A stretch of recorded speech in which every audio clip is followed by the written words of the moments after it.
વપરાશ અને ઓનલાઈન ટ્રાન્ઝેક્શનના કારણે હવે સાયબર ક્રાઇમમાં દિવસે ને દિવસે સતત વધારો થઈ રહ્યો છે। રાજકોટ સાયબર ક્રાઇમ પોલીસ સ્ટેશને રોજ 25 થી 30 જેટલી અલગ અલગ અરજીઓ આવે છે, જેમાં સૌથી વધુ એટલે કે લગભગ 40% અરજી ફેક ન્યૂડ કોલ માટેની હોય છે।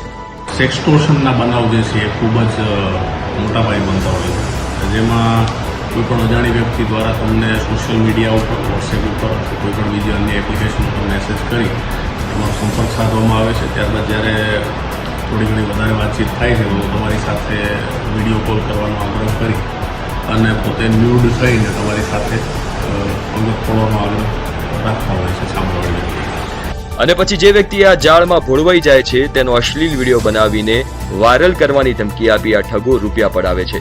ત્યારે પોલીસ પણ આગ્રહ રાખી રહી છે કે આવી કોઈ અજાણી સાઇટ કે અજાણ્યા વ્યક્તિ સાથે વિડીયો કોલથી વાત ન કરવી। ઉપરાંત જો આવું થઈ જાય છે તો હેલ્પલાઇન નંબર 1930 પર ફરિયાદ કરતા ન ખચકાવવું જોઈએ।